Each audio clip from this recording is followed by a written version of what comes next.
Would you go ahead and take a seat? And while you're doing that, or as you get settled, go ahead and take out the outline, the notes that you have there. We started a new series last week. We'll wrap it up next week, and then we're going to jump into one that I think we're going to be calling Avoiding Election Infection. Yeah, that'll be fun. I will be an equal opportunity offender, so come back and have fun with that. Okay. At the same time, even our cultural situations we need to remember that God is unshakable no matter what our culture is doing. But this series has really been more personal because we all go through a ton of things. We established last week that life's just uncertain. God is most certainly not. And we're going to talk about that. Before we get into the reason why we're doing this message today, is I want to touch on a few things that are, I guess you'd call them housekeeping type of things. I want you to know we don't do stuff at Rock Springs, as in we don't have events and we don't schedule things just for amusement. Some things that we do are very amusing, but that's a whole different thing. We're trying to be very intentional. We believe that God created us for a purpose, actually for 5 of them. That is to worship Him, to be a part of His family, and learn how to get along with one another. We're supposed to learn to grow up to be like Jesus in character. There's so much work to be done, kingdom work, in helping people with the ways that you and I both can help. And then we ought to be telling people that Jesus is for them as well. He's not against them, He's for them. So everything that we do goes through those lenses, and we want to make sure that it's meeting one or more of those purposes. That being said, one of the reasons why in March of 2020, we had to figure out a way to make sure that Rock Springs never missed a beat, and on, I think it was March 19th or something like that of 2020, we went online, and we have an online campus. You go, but that doesn't make sense. There is no campus. Well, that's true, but a virtual campus has made a huge difference in a lot of people's lives. Even last week, after the service, we had a gentleman who came up and said, I engaged with you on your online campus through YouTube because I am deaf and because there is a sign in worship. And we're so thankful for Cammie and what she and Alan brought to our congregation. It brings to mind is that there are a whole group of people that are able to engage with the gospel of Jesus Christ and all these purposes we talked about in ways that are beyond, not in place of, but beyond walking into this building that we were gifted with. And we're so grateful. And little by little, we're making it better and more useful, not only for this generation, but for the generation to come. That online campus, because it is unseen, sometimes feels like it's not as important to some people, because some of you have never actually engaged in the online campus. I encourage you to do so. In fact, in the coming weeks, we're going to give you an opportunity to actually do that with a purpose. I'll get to that here in a moment, in the weeks to come. But if the Rock Springs online campus has impacted you in any way, and I'm looking to the online campus, and help me out. Generally speaking, we have how many engagements? 35 to 40 engagements, and with engagements, it could be an individual, it could be a whole family. Just saying, just to give you perspective on church in America, that is the size of the average church in America. If you look around in this auditorium, we are actually considered to be a large church by numbers. Mega church, maybe not, that's okay. Just saying, I know some of you go, I think I'm going to get an online campus because, I just don't like to be in crowds. Cool. If that's the way you engage. I just want to tell you, you're not really going to like heaven because there's going to be a lot of people there. Just might need to readjust your thinking. Okay. If the online campus has impacted you, not just like, I think it's nice. I'm saying if it has impacted your life, you drew close to God by drawing close to Rock Springs because, say, your mama made you watch it. We'd love to hear that story. Or like the gentleman last week. Or maybe you've got a story and you've just never told us before. I want you to take a pen and write this number down. It's my Rock Springs text number.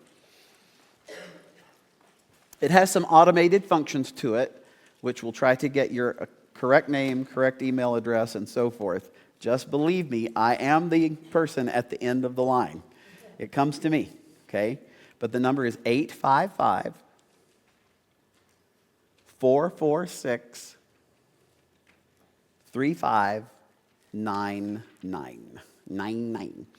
855 446 3599. I would love for you, just first of all, text, hey, it's me, and then it'll start the automated, get your name, number, and then we can have us a conversation, and you can send me your story. Because I want to use these stories in these, hey, people are already doing it. I can feel it. It's popping up right there. Yep. That's awesome. I will not be able to focus during this message because people are going to be texting me. That's cool. That's cool. Online campus is not an afterthought. It is as intentional as what we do when you walk in this room. So want to expand on that. Class 1, coming up next Sunday. For years, I taught that either. There's a woman right over here, Sandy.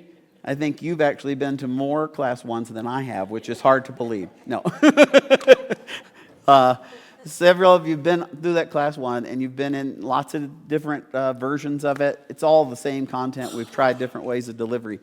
One way we did an hour a week, every Sunday for 4 weeks. And people were like, that is so hard to do.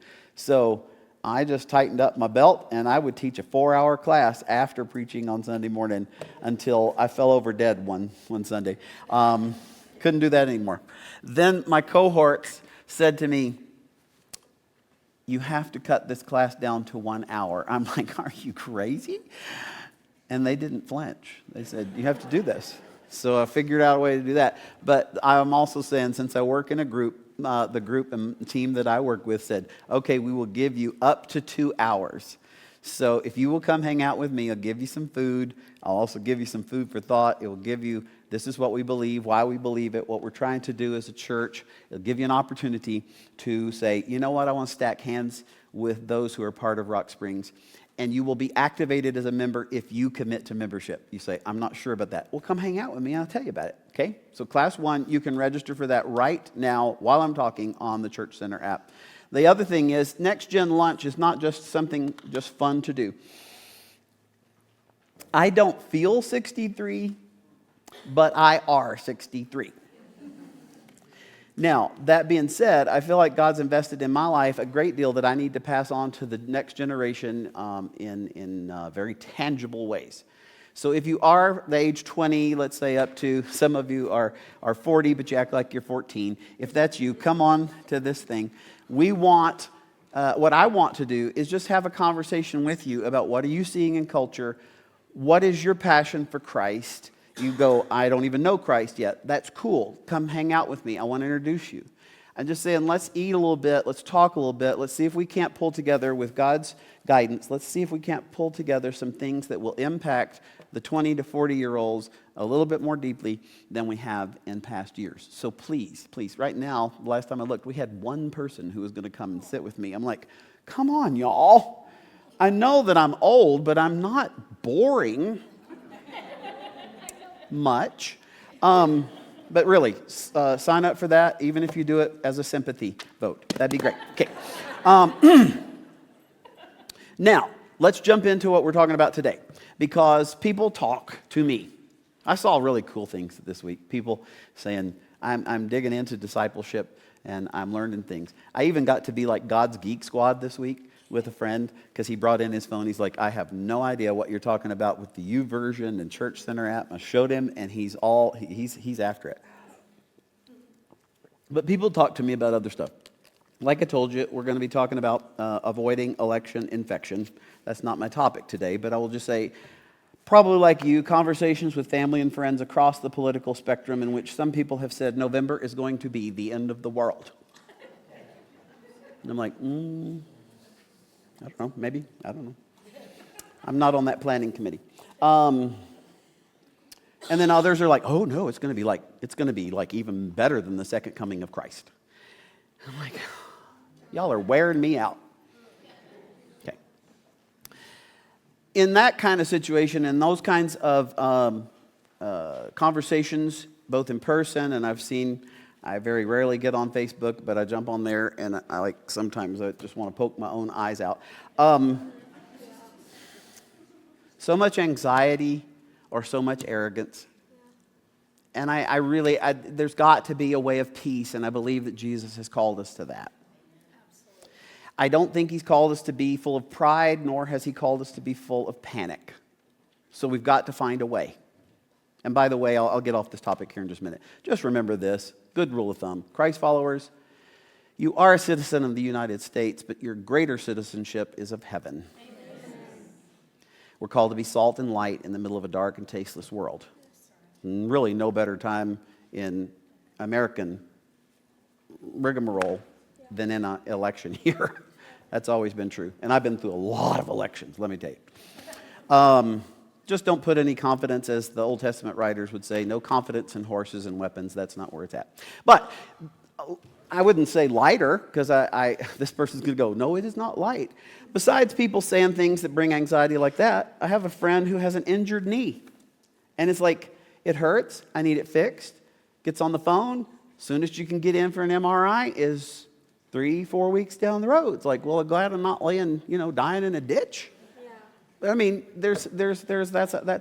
I spoke with someone this week who told me, he said, I'm trying to live for Christ, but my boss actually asked me to do something that is illegal. And I am on the horns of a dilemma. I mean, she basically said, I'm not, because I'm going to do what I'm supposed to do. I'm going to do what God's called me to, but it may cost me my job. Okay, that's pretty. We know of a couple that for years, what have they been there, almost 30 years, in Ukraine. And they have a rather large house, and they've tried their best to shelter refugees that are trying to get away from all the fighting that really they had no part in. And it's been a relatively safe place, and then just recently missiles fell very close to where they're at. That's, wow. I know of situations of marriages that have had the revelation of adultery in recent days, and that's rocking their world. A dear friend for the last 40 years, healthy as could be, had a stroke. This month marks 14 years since you were diagnosed with cancer. I'm so glad you're still here. Yeah. I'm just saying, you can turn anywhere you want. In fact, if you turn on any of the news channels, there's going to be somebody who's a talking head, who's an expert. And I'm not saying they're not. I'm just saying experts predicting the next famine or disease, or they're going to, wars and rumors of war. Jesus spoke of it. It can be very overwhelming. And that's global, that's personal, all these different kinds of things. But like I said last week, and I'm kind of getting us ramped up by touching on those things from last week, all of those things are very real, and the anxiety that goes with them is very real. But honestly, it's nothing new. We went through a whole slew of people that I just chose from God's Word, to say nothing of our own. The Bible's full of stories that are very much like yours and mine in their own personal situation. And if you look at them very closely, most of them were written in times of unbelievable uncertainty. More than likely, that Bible story that you love, or the passage that you go, man, that's the one I've memorized, it is actually coming from a spot in which God was speaking into uncertain times to people who faced extraordinary challenges, and they managed to look up, not just look around. And what I found by looking at that and then looking at my own experience is, it seems like the God of the universe, who's leaned so heavily in our direction, loves to play, and I'm not saying that as in play, I'm just saying his best working environment is uncertainty. Is that because that whenever things are uncertain, we wake up and smell the espresso? Is it because that as Americans, and I love being an American, but like I said just casually last week, Americans associate God with prosperity. And God never promised that, but he blessed us with it, and then he wants us to do something great with it, and yet we start getting so full of ourselves. Look at us, aren't we great? We're all that in a bag of chips. But whenever things start to rock our comfortability or our predictability or our prosperity, we start to say, well, God's not here.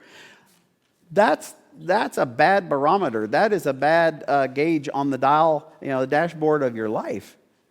God, who's leaning so far in our direction, seems to get way more accomplished when things are not going like we planned for them to go. Why is that?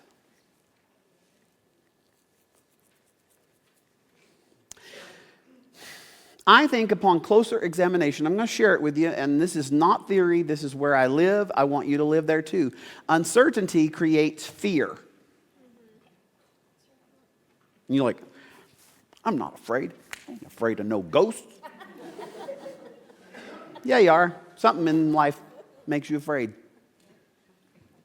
Yeah, it does. Because uncertainty creates insecurity, or at least the feelings of insecurity. I don't know if you guys remember back this far. I don't remember what year that was. But do you remember whenever the plane took off in New York and I think it was geese that got in the engines and it shut down the entire plane and it turned that huge airliner into a glider? And if you've seen the movie, Sully, the pilot, just had to keep his wits about him and remember everything he'd been taught. And he landed that thing in the Hudson River. I love I have never talked to any of these people, but some of the interviews of the people, like some of the flight attendants, they said as soon as it became evident the engines were off, this flight attendant said it got real quiet in the cabin. And she looked around and said, and everybody was praying. Well, I bet they were. Oh, Lord. Help! I don't know if any of you remember 2001, September 11th. It was interesting the next 3, 4, 5 months particularly. God got America's attention, undivided attention for a little while. People, churches, you know what happens during times of panic like in 2008 or maybe now or back in 2001, you know what happens to churches like ours? The attendance goes up and the offering goes down. I'm not saying that's good or bad. I'm just saying when things get tough, we get real sober about what matters and what doesn't. I'm just saying values get reshuffled and priorities start to float to the top. It's like I say at every memorial service that I am a part of. Death and loss has such a way of clarifying what matters and what doesn't. And I think the fact is we just don't learn and grow very much when things are going good. Like, I don't need your help, God. I've got this. I'm good. We try and teach our kids this because you try and say to your kids if they're playing soccer, football, baseball, whatever, it's like, son, you don't learn much from a good game. So you either win or you learn. A friend of mine actually got a little carried away with this principle, and he said, just think, son, you learned more than anyone on the team today. Go.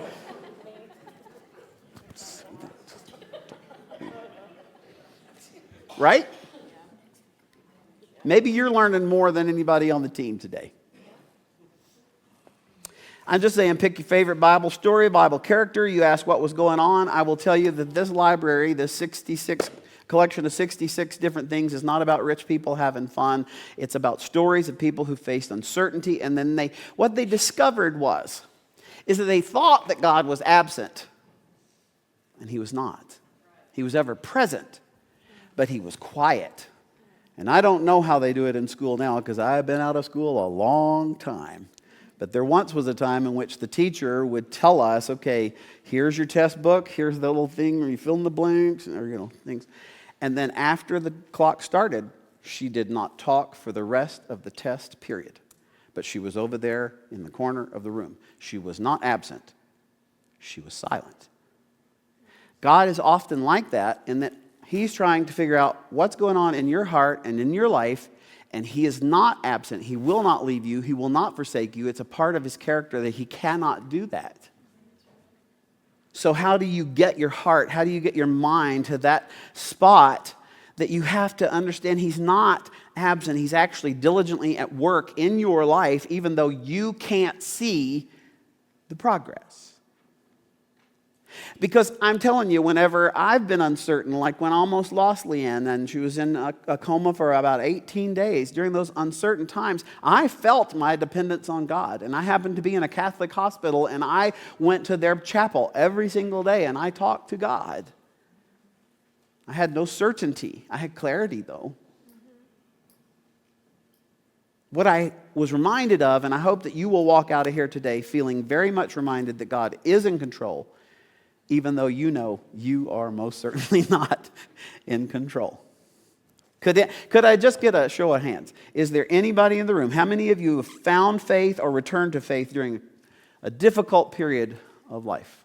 Would that be, everybody just look around.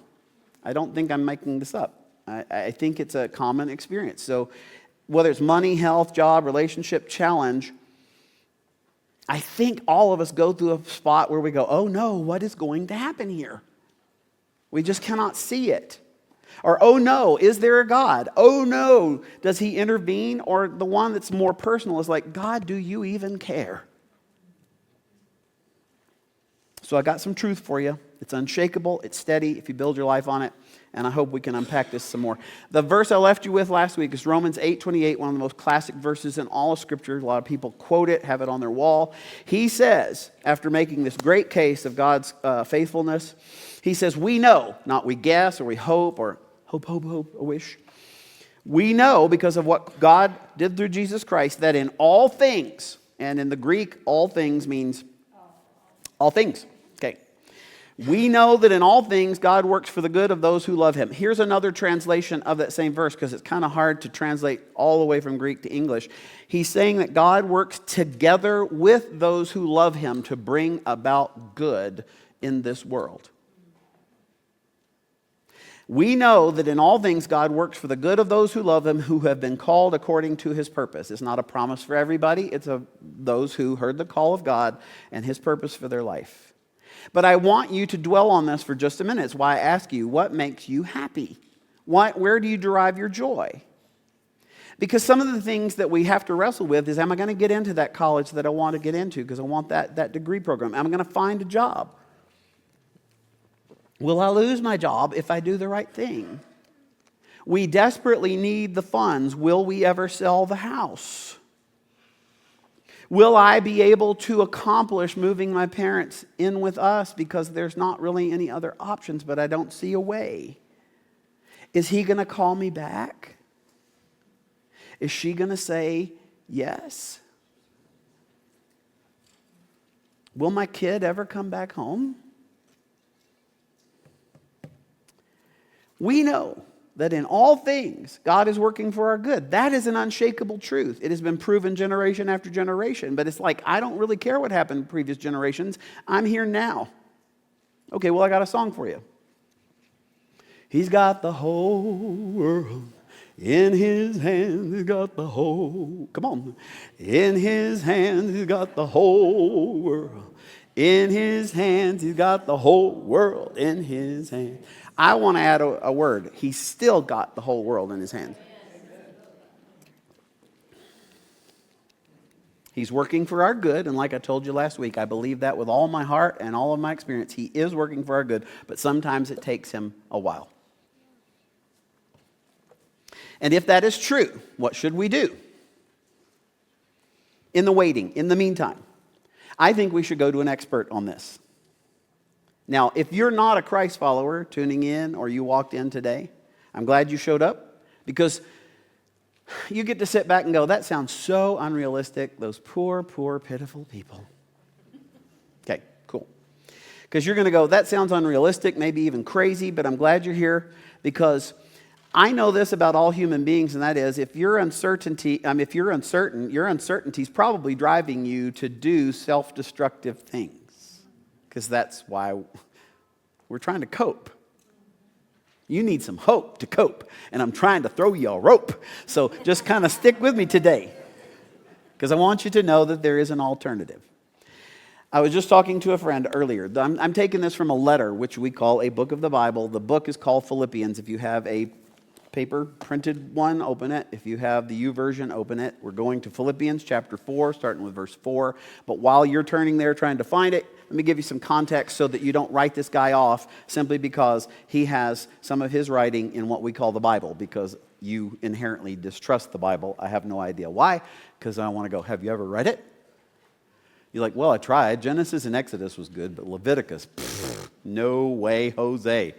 I'm just saying, don't write this guy off because he's been where you've been. He's actually been some places you've never been, so you can't really say, well, he doesn't understand. Believe me, he understands.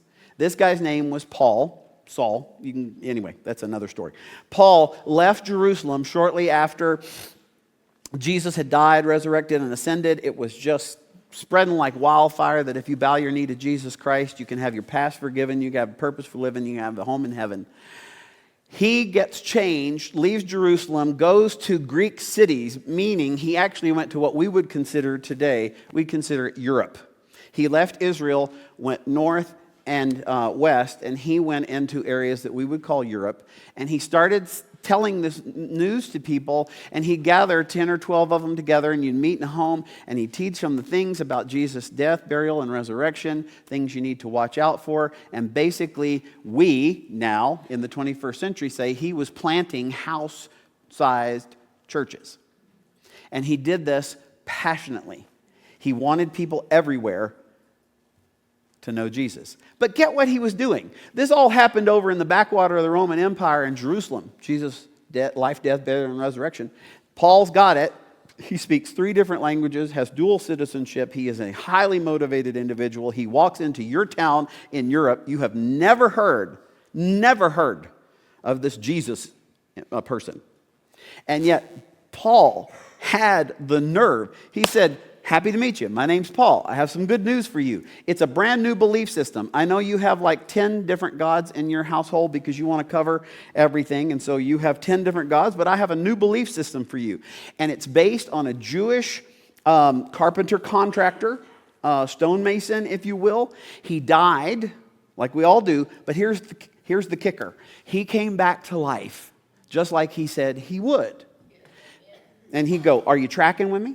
Are you picking up what I'm laying down? He would say, if you are, he said, what I want to challenge you to do is I want you to abandon all of your belief system that you've built your whole life on. I want you to abandon everything you have ever thought about gods or gods. And like I said, my name's Paul. I'm here, for a while. And I know we've never met, but if you'll come hang out with me, I want to teach you how to follow Jesus of Nazareth. Now, for you and me, all of that's kind of like old news, because I've told you that kind of stuff. But if that was the very first time you had ever heard of this thing in your life, imagine what a radical message this is. But he kept doing it, planted these little house-sized churches. And he would say, basically, I'm not asking you to become Jewish and then do this new thing. Because he said that's not where we're headed. Because if you need to become Jewish, that means you'd have to change your diet. Guys, you'll have to have a surgery. You're going to have to memorize 613 different laws. I'm just saying, if surgery is membership qualification, I'm not going to that church. That's what I'm saying. But he does say you need to believe that Jesus is who he says he is and that he will do what he said he will do. And you need to, as we say around here, bow your knee to Jesus, make him the Lord and leader, the master of your life. And people actually took him up on this. This is amazing. Now, the Jewish leaders back in Jerusalem did not like what Paul was doing. They hated him for contaminating the Judaism, the Jewish way of life. And this is what gets him into trouble. You go, why are you telling us this story? Let me tell you how he got to the spot of writing this letter. He got into such trouble with these people that he was stoned with rocks. Just understand. Okay. It's not trying to cope. Okay. They would do what the Old Testament said. They would pick up rocks and they would throw them at him, and he was left for dead at least once. God said, I'm not done with you yet. They'd catch him and they would whip him and tell him, don't you ever speak in the name of Jesus anymore. And he's like, okay, is that the best you got?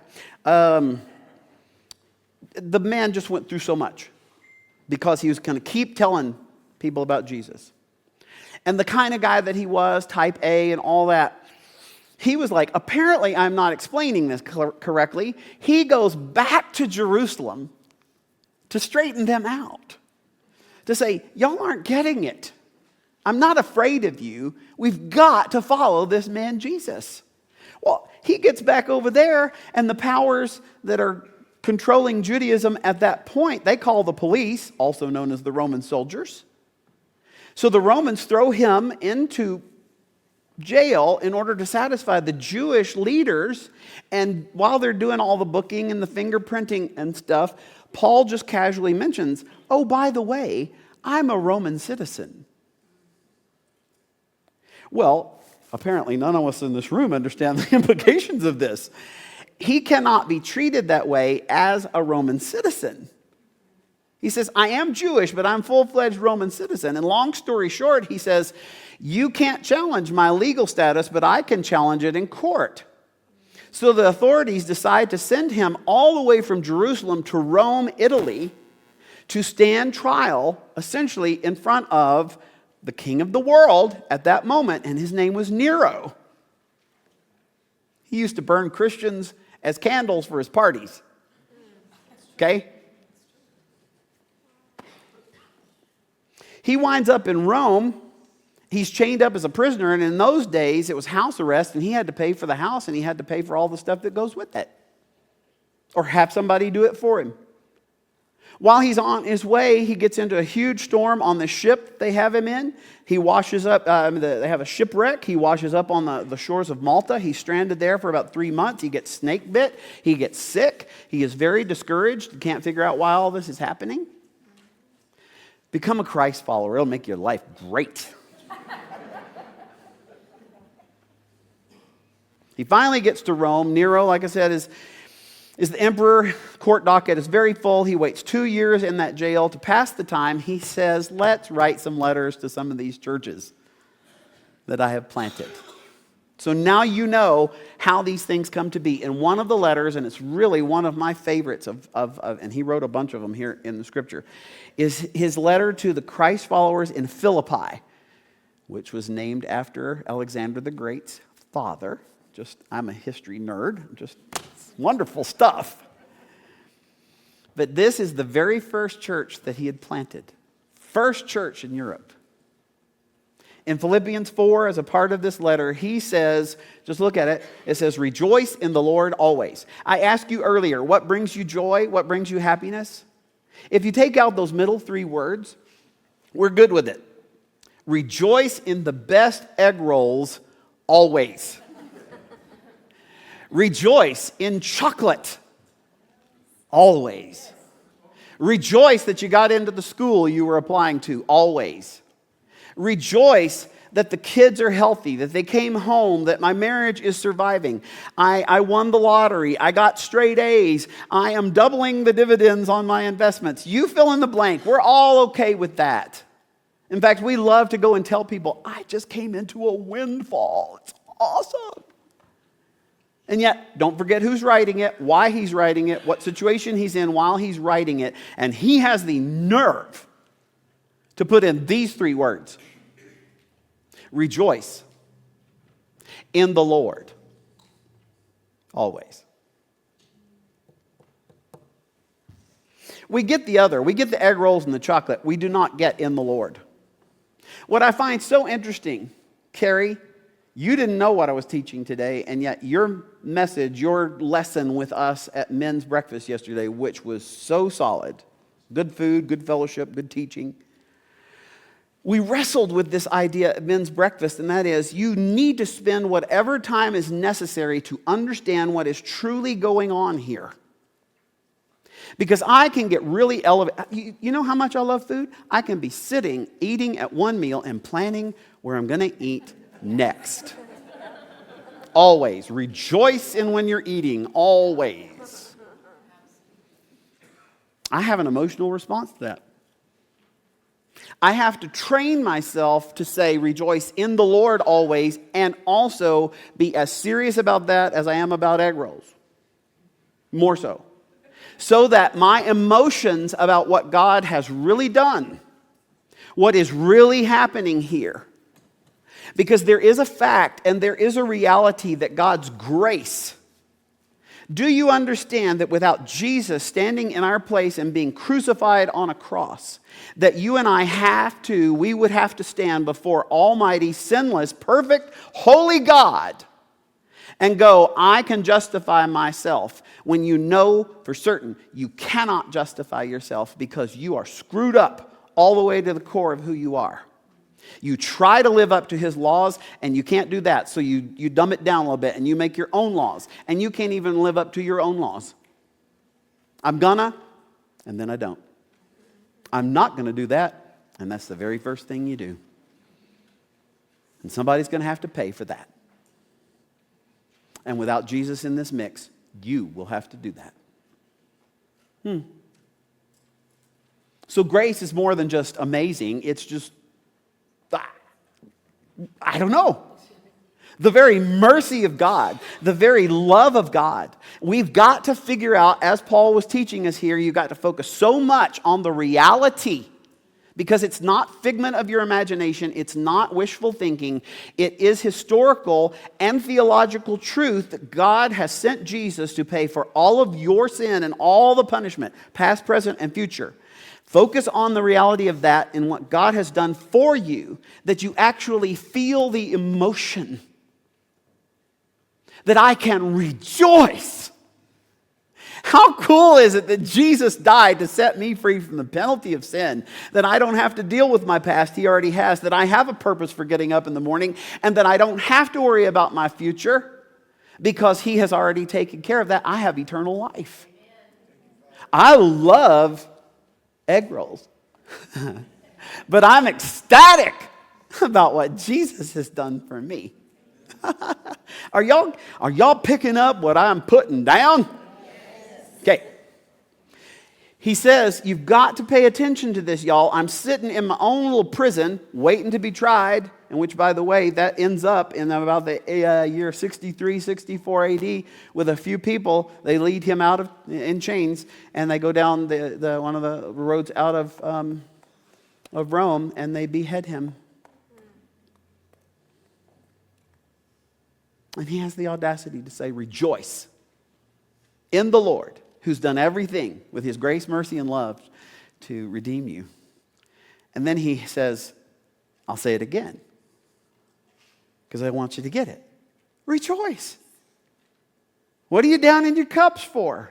This isn't just about feeling good, but reflect God's goodness and mercy in your life, and let the emotions catch up with that. Let the emotions catch up with it. You know why we sing songs on Sundays, or practically any other time we gather?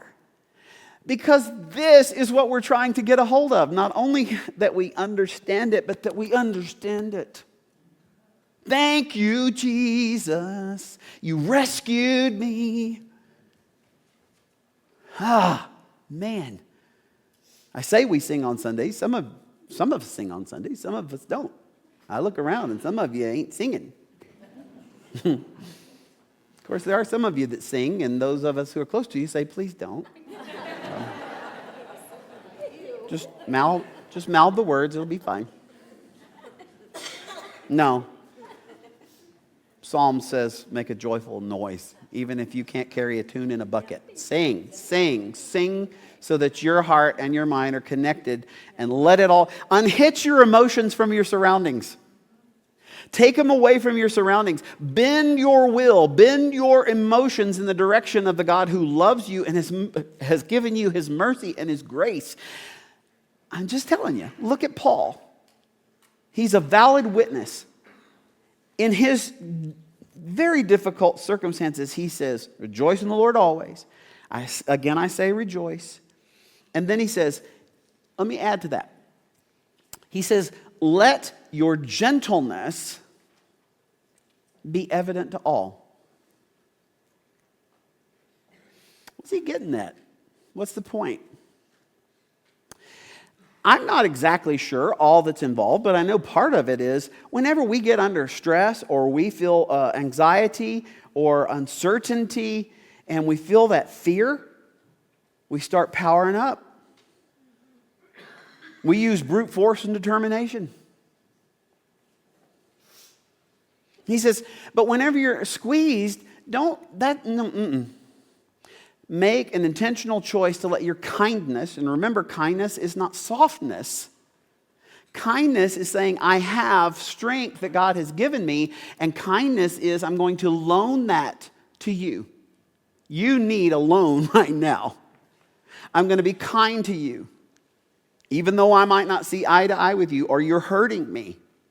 I'm going to be courteous to you. You go, that just doesn't fly in the 21st century. Really?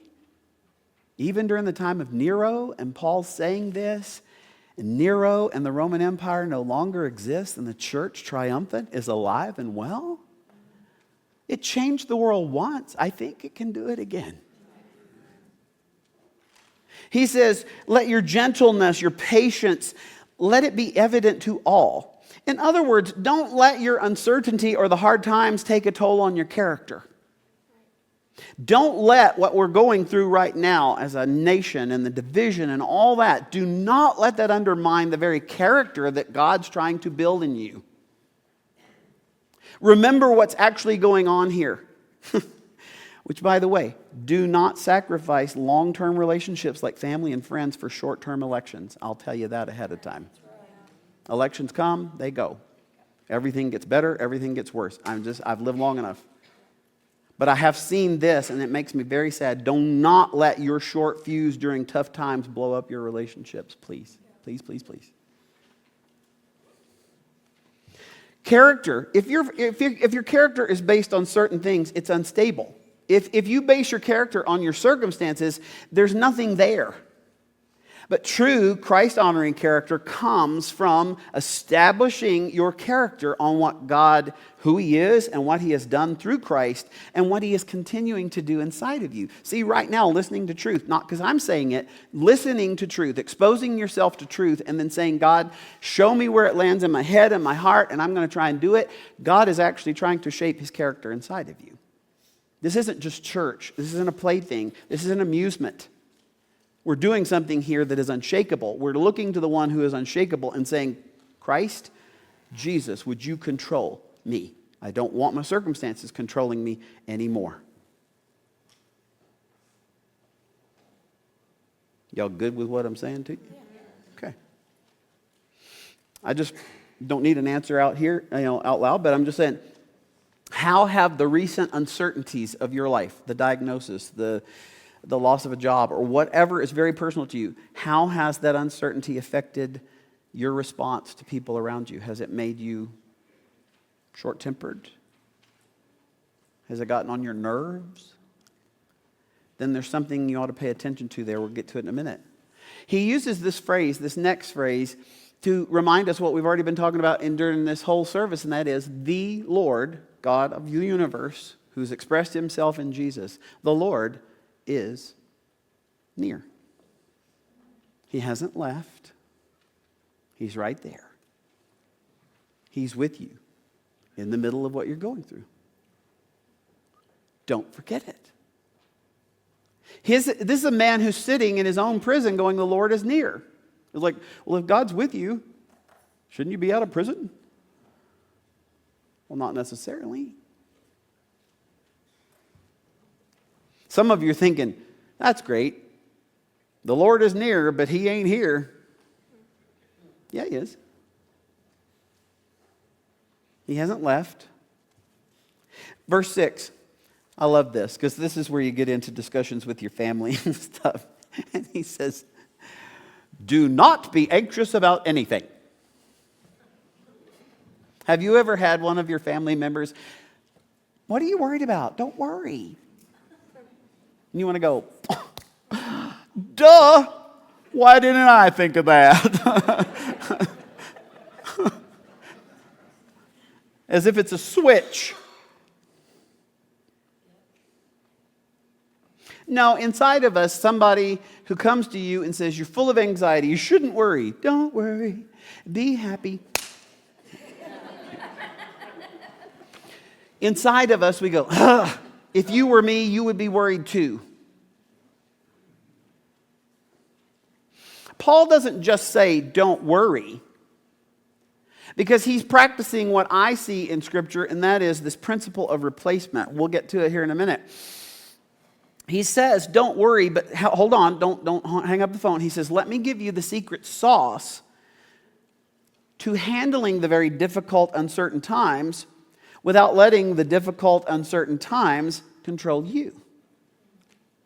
There is a reason not to worry, but you've got to pay attention. And I'm asking you, church, are you ready for the secret sauce? Yes. He says, do not be anxious about anything, but instead, in every situation. In the Greek, every situation means every situation. As you're laying awake at night because the anxiety is so strong. When you're driving home from work and you don't know what the next day holds. When you are with your family that you love but you want to throttle. When you're in that job situation, good, bad, or ugly, whenever your marriage is at the top of its game or the bottom, when you're doing school, friendship, dealing with money, anytime uncertainty rolls over you, in every situation, he says, I want you to channel all the energy, thought, and time that you've been giving to your worry.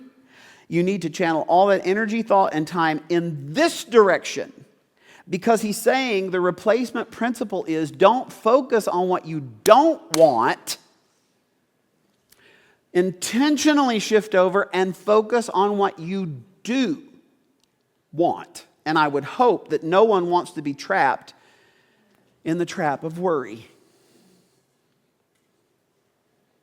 Wouldn't it be okay to live a life of peace, even when there is so little peace to be found? Y'all didn't seem too enthusiastic about that. I'm telling you, it's a mental, you've got to think the right things, and you need to tell your feelings. Feelings based on truth. My feelings will follow the truth.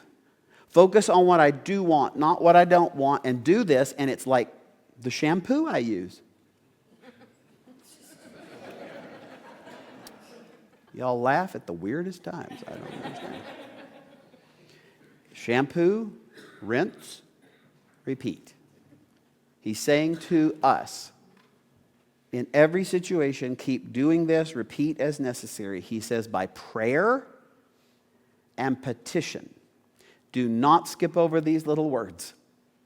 He says, in every situation, by prayer and petition. And he says, and when you have your prayer and your petition, your I want this part of your prayer with thanksgiving, thank you, God, you need to present your requests to God. Some of you are going, prayer? That's where I stopped. I didn't hear there any. Preacher? Because if you could talk back to me, you go, preacher? That's all I've been doing for the last 3 months. Prayer, prayer, prayer. I've prayed more than I've ever prayed in my life.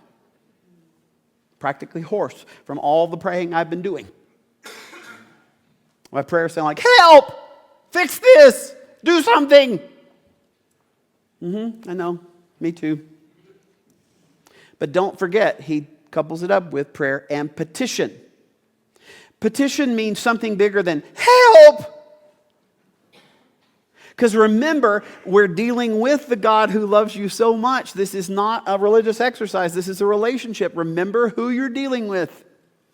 God, you are my Father. You are a perfect Father. I am asking you, Dad, Papa, would you do this specific thing? I am praying because you invited me to, but I am coming to you with petition, and I believe that it is harnessed up to the fact that I am so thankful that you've taken care of all the big issues, forgiveness of sin, purpose, and everlasting life. I am harnessing up to this, to you. And then he keeps going. He says, present your request to God. And see, that word can get a little tricky because it's like present. I lay it down and go, ta-da! That's not what he's talking about. It's not a presentation. The word he's using and what he's trying to say is reveal how you're deeply feeling about what you're going through. The word literally has this idea of reveal the mystery of your request to God, which is funny because God knows everything. But you don't.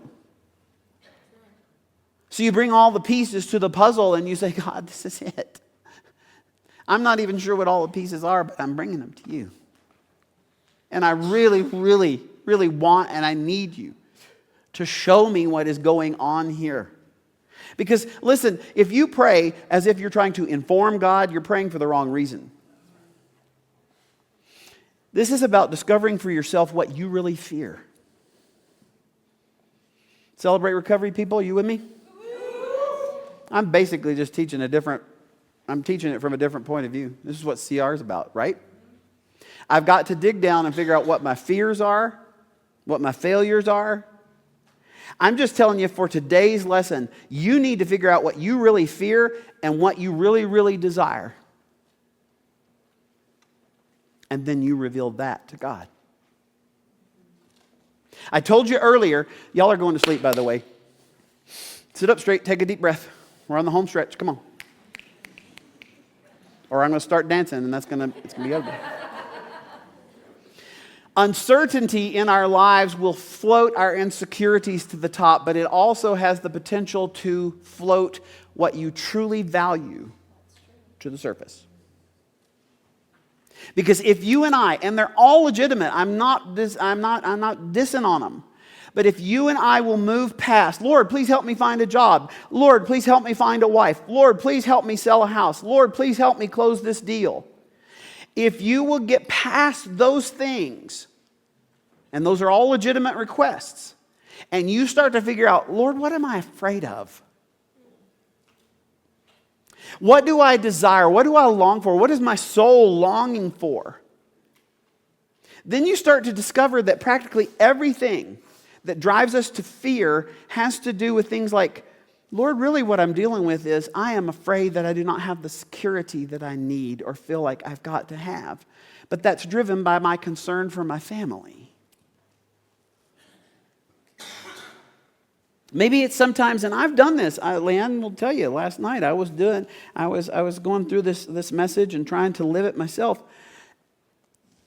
I've wrestled all my life with the need to feel important.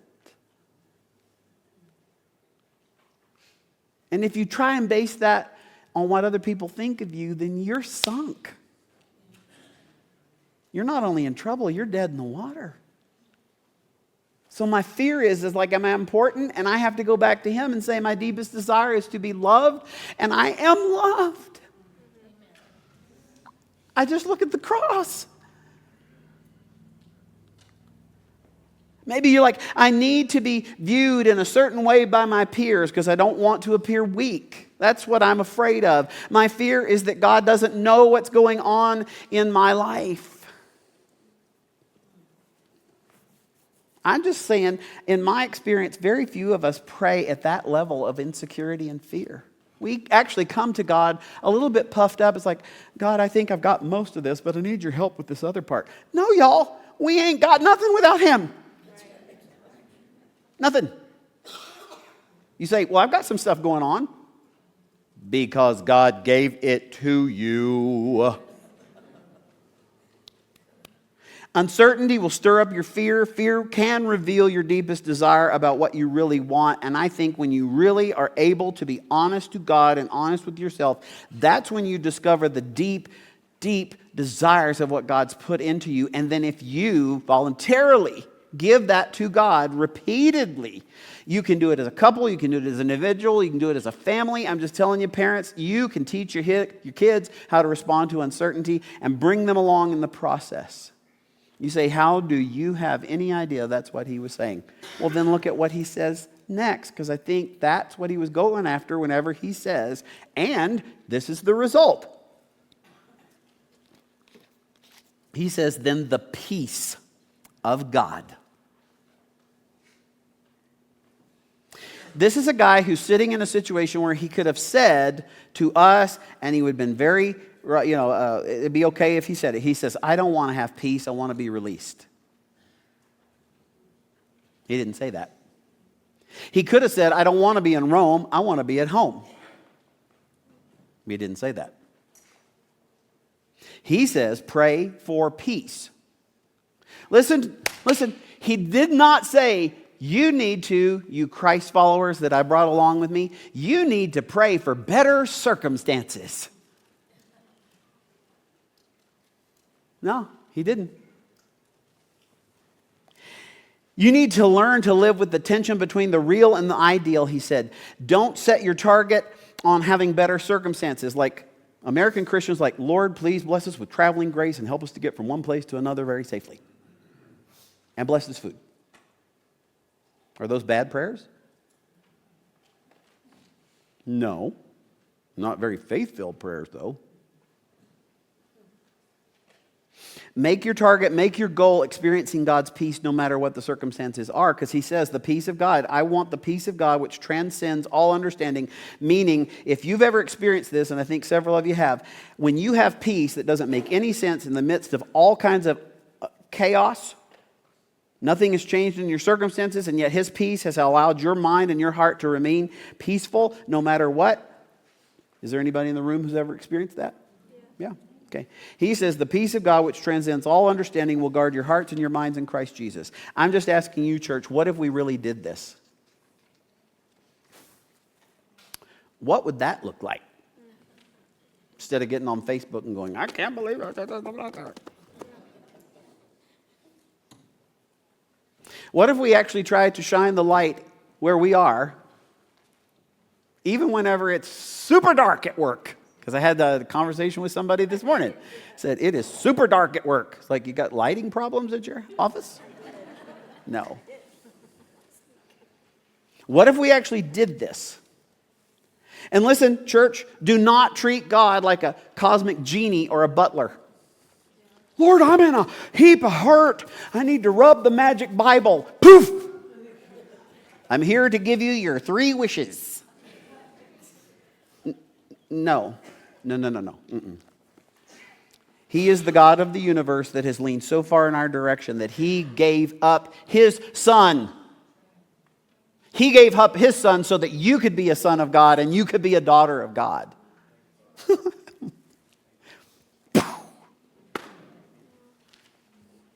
What if we actually treated him as the strong warrior that he is, and we continually, humbly ask him to stand guard over our heart, even whenever it feels like we're about to come unglued? When we feel like uncertainty is about to take over our emotions and our mind and everything. What if we didn't live in uncertainty? What if we actually got honest to God, like today, 15th of September, in the year of our Lord, 2024.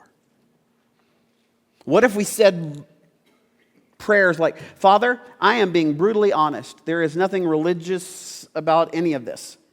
Here is what I've dug down into. I've taken the time and the quietness. I fear this.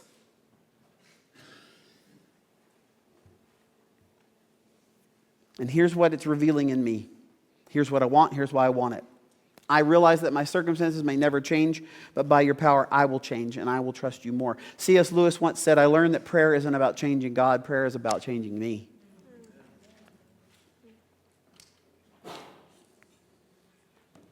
I think this is still true for us today.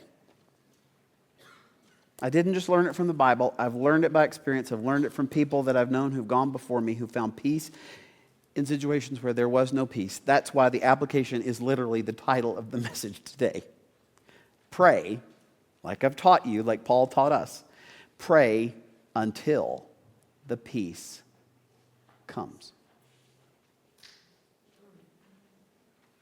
Just keep on doing it. Keep on doing it. And let the emotion of it catch up with the reality. Okay? Here's the conclusion. And I'm telling you this from not only the biblical point of view, but David's point of view. Sometimes God intervenes in our circumstances. Sometimes we find jobs. Sometimes we get well. Sometimes we close the deal. Sometimes your kid comes home. Not always.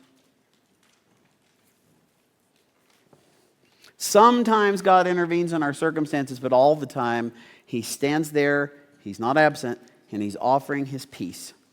If we will come open-handed to Him with our fear and our desires, and we make those secrets of our heart known to Him and to us, and if we do what He's instructed us to do, and that is keep praying until the peace comes.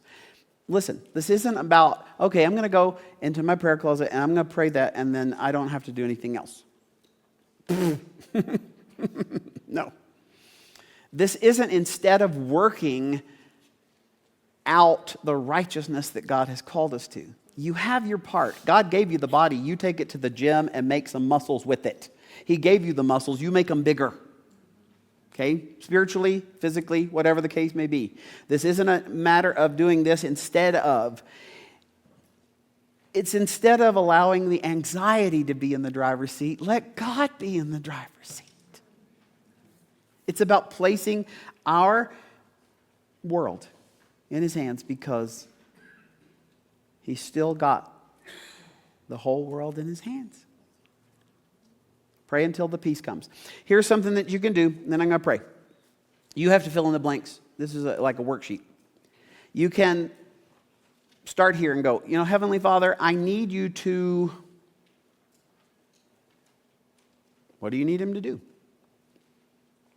And then don't forget to do the last part, and that is, because I'm afraid that if you don't,